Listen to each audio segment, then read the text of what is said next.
July 8th at the Bell Event Center in New Jersey. We are kicking off another season of By Appointments Only. Anthony, tell us a little bit about what we're doing this year at this By Appointments Only. Good morning, Matt. Good morning, Drew. Yes, July 8th, 2026, over at Bell Works in Homedale, New Jersey. We're going to be doing By Appointment Only, Volume 4. It's called Behind the Yes, and the customer is the curriculum. So, each of these events, the past 3 events, we bring a lot of the brightest minds from across the automotive space to come together and share their processes and their content to help dealerships create more business for themselves. But myself, coming from a hospitality industry, really wanted to put that focus on hospitality this event. And I really thought bringing the consumer's perspective to the stage would be something that hasn't been done in the industry before. So at this event, we're going to bring real life consumers at the end of the day to sit on a panel to tell dealerships and people in the audience about what they enjoy about the car buying experience and what they don't necessarily like so much about it. We need to hear the truth, and I really believe that sales is a language, and if we ask the right questions and we listen, they're going to tell us exactly what we need to do to tighten it up so we can maximize our opportunities. Yep. Yeah, and Anthony, I know you and I were speaking a little bit about this. What you just mentioned there sounds like, at least when you originally described it to me, it's like we'll have a couple of people that we've already kind of pre-vetted, pre-filtered to be able to kind of be prepared for some of the questions that the dealers and the vendors might ask them. But I think you have an even more outside the box idea on that, if you'd love to share. Yes, of course. I definitely wanted to bring some pre-selected consumers because I wanted different type of shoppers. People with challenge credit, people that never step foot inside of a dealership. But we also want some unfiltered, some people that weren't expecting the questions, right? So the good thing about Bell Works, it's a very busy event space. Matt, you were there last year. It's phenomenal. So we're going to have some personnel walking around the event space during the conference, collecting data in real time, saying, hey, we're from By Appointment Only. We're asking questions to consumers about how they feel about the car buying business. Would you mind sharing your experience? Asking them a couple questions about what they like, what they don't like. And then even offering them to come down on stage when we do host our panel in the afternoon to share their experience, and they'll get a chance to win some cash and some prizes just to, give us their feedback. Yeah, and I know when we talk about some of the people that we're having speaking this year, it feels like a very different focus. I mean, like you talked about that customer experience and what's behind the yes, which is something I'm super excited about. And we've had an opportunity to introduce some of the guests, and we're still kind of working through those different guests, announcements and introductions. And one of the individuals that we're going to be having playing a part in that is our guest today on this episode, which is Drew Pearlman. So if you can, tell me a little bit about Drew, and then obviously I'd rather Drew tell me a lot more about himself. But obviously there's a reason why you identified Drew as somebody that wanted to play a role here at the event. Talk me a little through that, and then we'll kind of introduce Drew into the conversation. Yes, I was actually just introduced to Drew a few weeks ago. I saw him online a few times, but then a friend of ours, excuse me, Richie Bello, reached out to me and said, Anthony, I need to connect you with Drew. He is somebody that I think just aligns with your thinking, and I think it would be great for you guys to connect. And I gave him a call.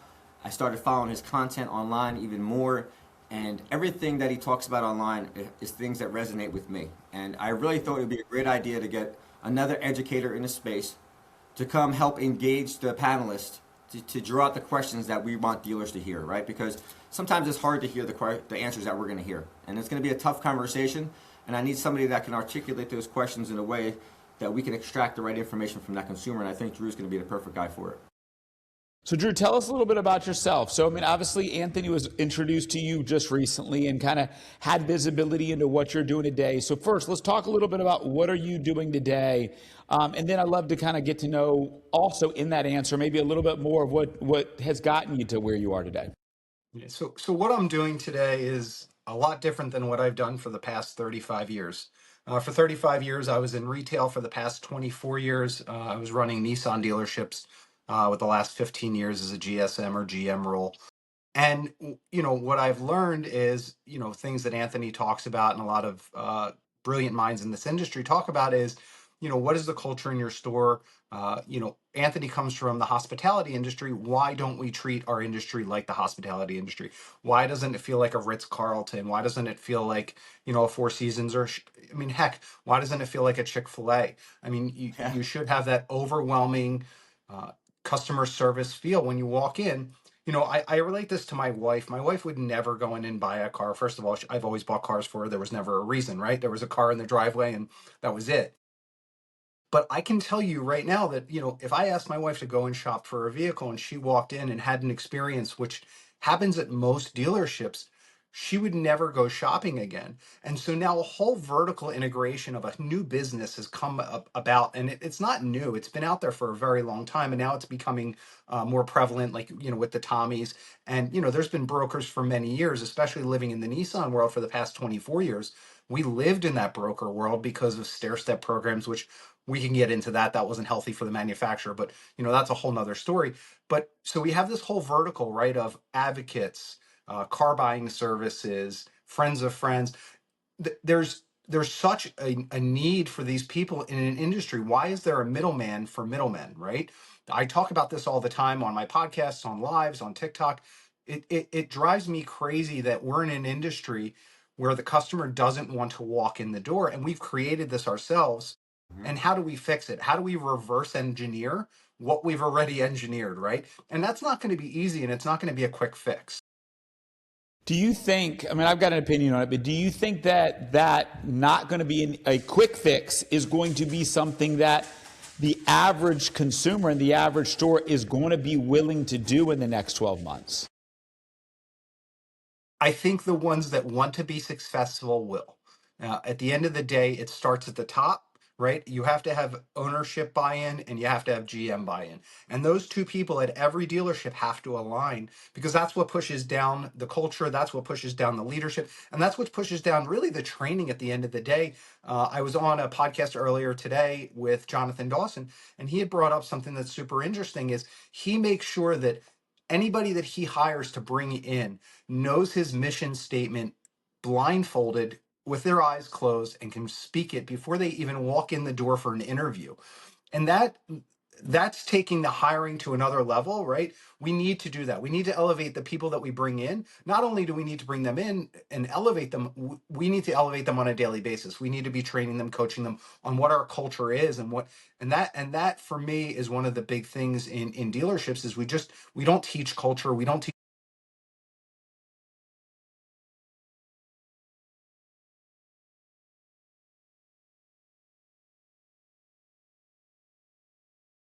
Mm.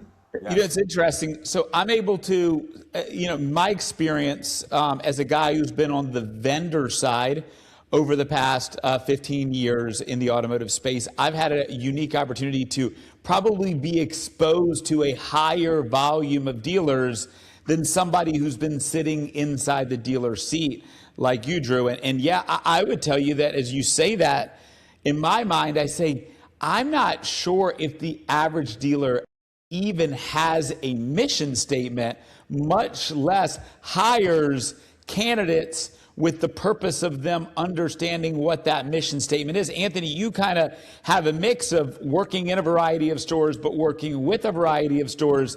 Have you seen that same experience than I have, where I even think the mission statement for a dealership is a one-off scenario, not a more common than not? What has your experience been, Anthony? I'll tell you what, it's a very challenging experience. There's only a handful of dealerships that I've walked into over, well, I've been in the business since 2011, that I've walked in that really, I can say it was a well-oiled machine.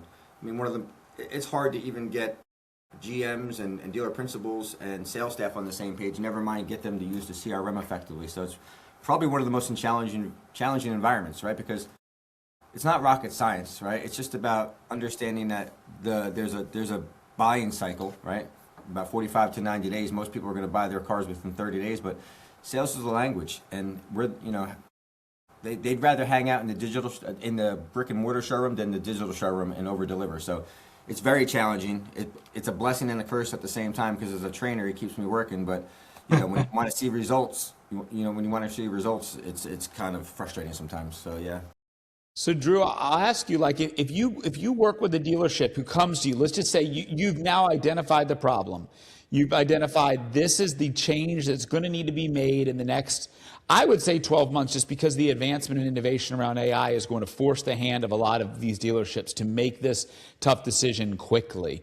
When you see, kind of like you said, the guys like Tommy who are coming out and kind of exposing the gaps and strengths of certain dealerships. I mean, obviously there's some highlights that he makes that kind of exposes some of the weaknesses in some of the dealers, but he also has the opportunity to expose the good ones too in those same scenarios.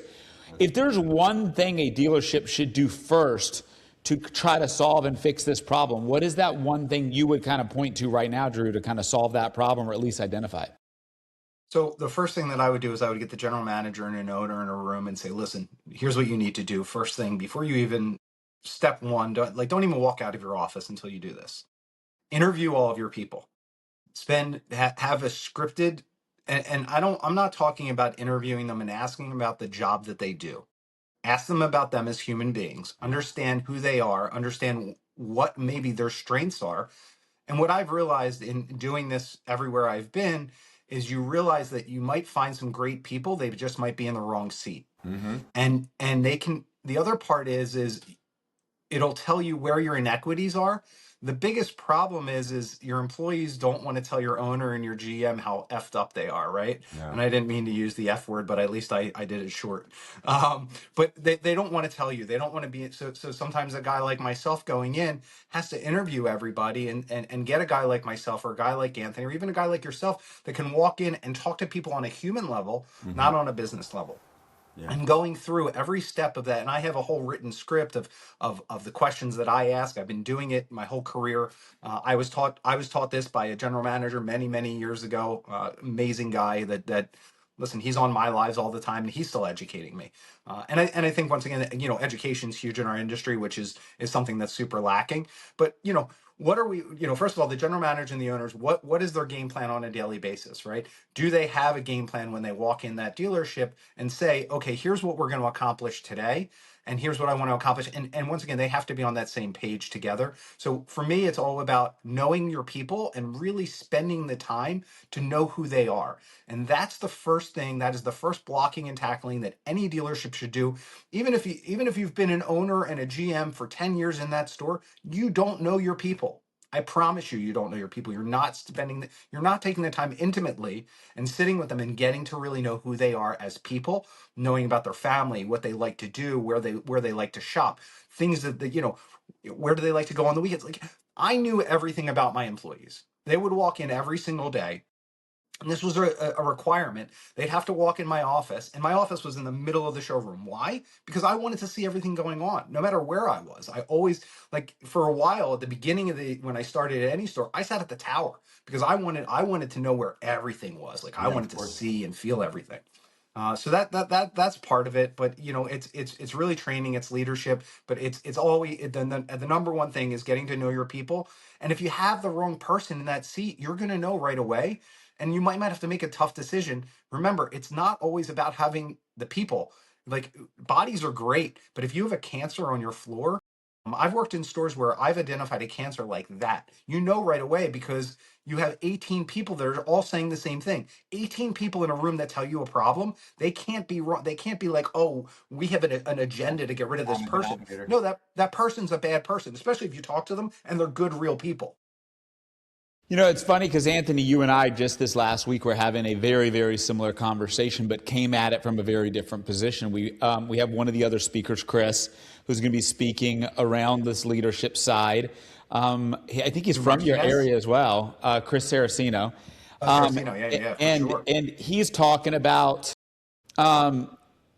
bringing in people, not with the idea of what you said around the kind of, I know our business dealership mission statement and then make sure that they understand ours. But his whole thing was, let me get to know the employee's why and then manage the employee around their why. Now, obviously, why you hire that individual needs to have alignment of what they're focused on and motivated by. If you're a customer first dealership or automotive group, but then you have a person who is self-focused and trying to just sell every car to every customer regardless of the fit and the experience, then maybe that why doesn't align.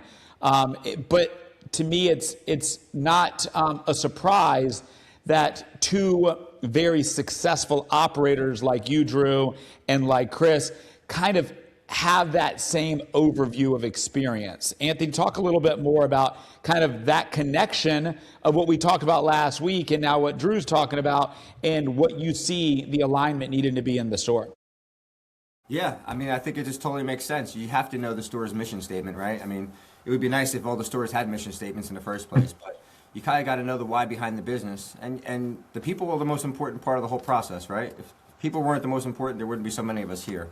And, not everybody's motivated the same way. I have it even in my office. Some people are motivated by money. Some people are motivated by time off. Some people are motivated by experiences.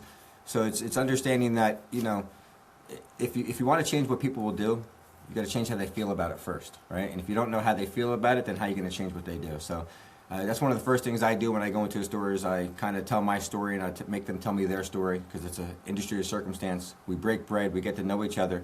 And then once you break bread, the guard goes down and, we're racing towards the same finish line. So it's important to have both those messages combined. I think that's why it's really good. And I'm glad I met you, Drew, because, Me too. It's going to be great to have, your perspective and be able to help draw those answers out of the crowd. Absolutely. It's funny as you say that, Anthony, because I remember one of my first opportunities in leadership. I had an employee that was, I would say, a veteran employee. And I was sitting there really trying to motivate her based off of commission, based off of performance, based off of like competition, because those are the things that motivate me, right? But when I sat down and really got to know her, the thing that motivated her was, if you go bust your ass Monday through Thursday and you get a certain amount of calls, a certain amount of appointments, a certain amount of deals, I'll give you off half day on Friday. Man, when we figured out that was her motivating force, man, the activity level, the outcomes came through. And sure, could I give her 4 hours off on a Friday to let her spend time with her family and get out of town? It was no brainer. But if I continued to motivate her based off of what motivates me, I was speaking to a wall in that sense. So, that was a learning lesson for me early in my career. Say it again, Yeah, Chris. most managers do that. Most managers,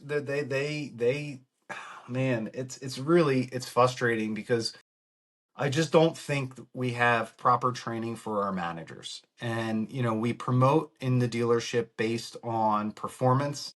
And sometimes it's not the performance person you want to promote, right? Mm-hmm. And maybe it is that person, but maybe, what are we doing to train them, to bring them along, to make them better people, better leaders, better coaches. We can all manage. Like, listen, I can be a manager and tell you how to do things. But that's not what a manager is. A manager's somebody that's going to lead. That somebody they're going to see you do it first. They're going to watch you close a deal. They're going to watch you handle a frustrating situation and being like, oh, okay. Like, you got to be in it. Just got to show, your stripes. Don't sit in a desk. Be walking around your showroom all day long. Because if you're not listening to everything that's going on, you can't imagine what you miss. Because there's conversations that happen amongst your people, amongst your employees, in your service drive, just in the waiting area. I used to sit in the waiting area in the mornings when I used to get there. And this was like a little thing that I used to do, and I taught this to my salespeople. I would get there early. Because I'm just one of those people. I'd get there super early, and I would just read the newspaper, and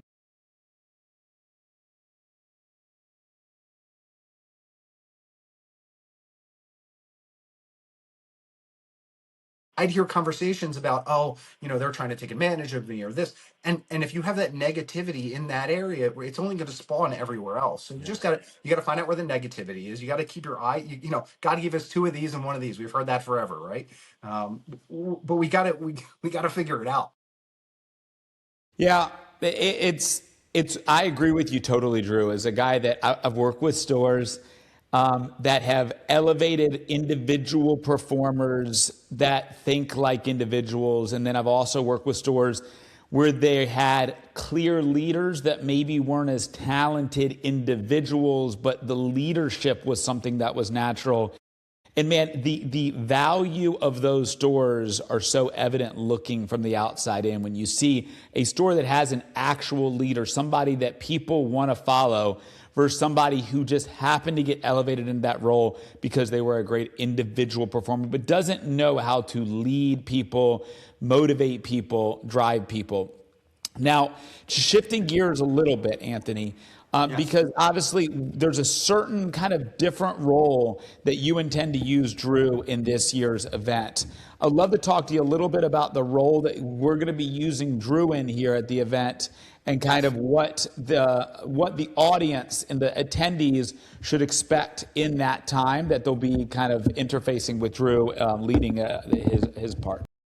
So when we have the consumer panel, I envision Drew being one of the people that I have engaged a panel, right? Because he has a unique perspective, being on this side of the business, and a lot of his content that he's been producing is relevant to the consumer experience, and I want him to be able to use that to draw the questions out. Because, like I said, it's gonna be a hard conversation asking some of these questions, and some of these answers dealers already know. They just got to hear it from somebody else's voice besides us, and I want to make sure that we're asking the right questions. I think Drew's gonna be perfect for that. As far as the pricing, what's going on with pricing and the brokering, what I want dealers, instead of dealers being upset that there's brokers in the business, I want them to say, Mr. Customer, why do you choose to spend $1,000 not to do business with me directly, right? And I want them to hear that answer. Yeah, yeah.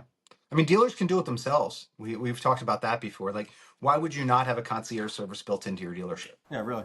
People are paying the brokers and the advocates and all these. Why not? Why not have it where, and now you pick up, forget about the brokers and all that stuff. What happens when somebody sells a car because they get a better price somewhere else? They don't know where they're going to service the vehicle. And the lack in our industry is service retention.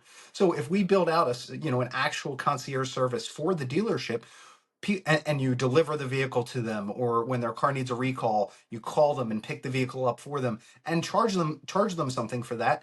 People will pay more if they see the value, and they'll be excited to work with your dealership as well, because you're going to be transparent. You're going to show them everything up front, and you're going to do things above and beyond what the call of duty is. Right now, dealerships are waiting for people to bring their cars in for service. Well, Yeah. that's just not in the world we live in anymore. When you have Amazon delivery where everything gets dropped to your house. Yes. My wife, if my wife could choose, and I'm not trying to beat up on her, but if she could choose not to leave the house, she's an introvert. Like, if she could choose not to leave the house and get everything shipped to the house, she would be completely fine with that. Mm-hmm. And I love my wife to death. Thank God, I like I'm that the better. extrovert and she's the introvert. But there's so many people out there like that have social Yeah. anxiety, that just don't want to even walk in a dealership, not only for bad experience they've had in the past, but why won't we bring this forward to our consumer and make it easy for them? And I think this is something I'm going to talk with the consumer about. Would you buy a service like this? Would you pay an extra $5.99, which is going to cost you $11 or $12 in your payment, to have your vehicle delivered to your house, to have your vehicles picked up for service, whatever kind of VIP service the dealership wants to give? Why isn't this become common practice yet? And I think it should. That's part of what my consulting firm does, is we try and help build out this customer experience in a dealership. Nice. Have you, Drew? I'm not familiar with it, and I'm sure the answer is yes if that's what you guys do as in your consulting aspect. But is there a dealership that could be pointed to that says this is the model that we would say absolutely works, and here's the outcome from that model? Not yet, because I'm starting it now. So yeah, No, you're saying it. I'm like, it's such a great idea, but I've never I seen it. took the summer off. I was like, you know what? I'm going to take the summer off. I've been 35 years in the industry. I've never taken time off, ever. Good for you. And I was like, you know what? I need a break. I need to take a time out. I need to look at first of all, I need to get healthier. That was the number one motivator and driver for me, is I need to get healthier here and healthier here. And so when I did that, I was like, all right, I'm turning my phone off. I'm doing for me. And I think a lot of people in this industry need to do that. Yes. They're in my opinion, I think every 5 or 10 years you need, like, at least, a 6-month break, or a couple month break, to realize who you are, because we change as individuals, and maybe our priorities aren't what they were. And, it also would motivate your employees to be better, because I think the more time off you give them, they might miss it. You know what I mean? So, that's just some of the things that I'm working on the back end. No, I haven't done it yet, but I hope to do it soon. Not too soon. The summer still it's going, so let's. For you. Enjoy every minute of it. Right. Exactly. So Anthony, just to kind of Yes. tie it up here for us. Obviously, as somebody is watching this, but maybe still hasn't committed to themselves that they're going to be able to make it. What is the primary thing now, after hearing what Drew plans to discuss, some of the other guests have discussed? What's the number one thing you can say to them to have them say, let's make a move. I got to get out there. I got to experience this year as a buy appointment. Listen, I'll tell you what. I think this is going to be the best one out of all four that we've thrown, that we're about to throw the fourth one. I'm going to bring some of the best minds from across the country to teach you about processes on what you should be doing, the road to the appointment, the road to the sale, talking about using CRMs and AI, all the right things that you need to use. But the most important part that people need to hear is the customer's perspective. Honestly, at the end of the day, this isn't rocket science. There's a lot of friction in the buying process, right? There's a reason why people can go to Carvana and get a really high quote for their trade-in with no stress at all. And then when you try to call the local dealership and trying to get a number, it's a lot different experience. And I think if we focus on making it as easy as possible, it's going to change the industry, and if we focus on hospitality. So if you haven't chose to come to buy appointment only, I promise you, if you buy a ticket and you don't like it, I'll give you your money back. Ooh, okay. Perfect. Well, hey, you can't beat that deal. Guarantee you're going to gain something from this. As I said, guys, I attended last year as an audience member, had my opportunity to be able to experience the event firsthand inside of the seat. And not only did I learn a lot from the speakers last year, but I also made some amazing connections at the event, at the VIP event. So if that's something that you're interested in, this is an event that will have you being able to not just learn from Drew, but also probably shake Drew's hand and talk to Drew and the other speakers and other really influential people in the space to kind of help you elevate your game in the space. Anthony, any final words for us? Yes, you know what? I truly believe it's all about who you surround yourself with, right? You become the average of the people that you're around. And I think, with this upcoming event and then the VIP networking event, which is going to run from 7 to 10 p.m., it gives you a chance to sit down and break bread with each other, create those relationships. And when you get a bunch of people with the same mindset moving in the same direction, you get that thing called momentum. And after momentum happens, you start to get lucky, but it's actually, all the hard work paying off. Absolutely. Drew, I'll give you the final word. Last word. I just appreciate everybody giving me the opportunity, as a 35-year vet and living on the dealer side, and now getting the opportunity to hopefully help other dealerships around the country. I'm just blessed to be a part of it, and I love the industry I'm in. I'm super passionate about it, and I think that if you've ever lived in this industry, it's a different lifestyle.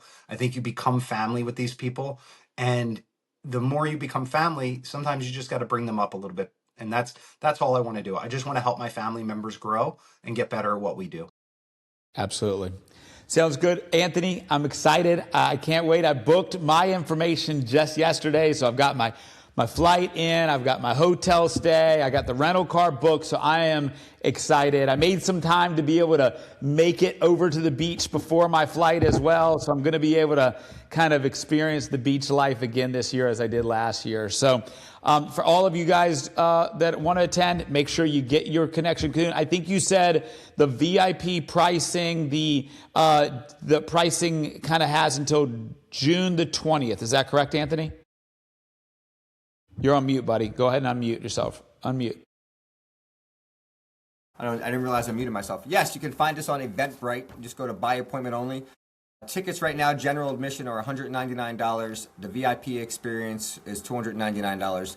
That price is extended until June 20th, and then it will go up to $299 for general admission and $499 for the VIP experience. I suggest you get your tickets, guys. I promise you this. I'm bringing in a really cool speaker that we're about to announce from outside the industry that's going to teach everybody about hospitality. So get ready for it. All right, guys. Well, until next time, Drew, nice meeting you, Anthony. Glad to talk to you again. See you guys soon. We'll see everybody at the event. Talk soon. Thank you, guys. Thank you.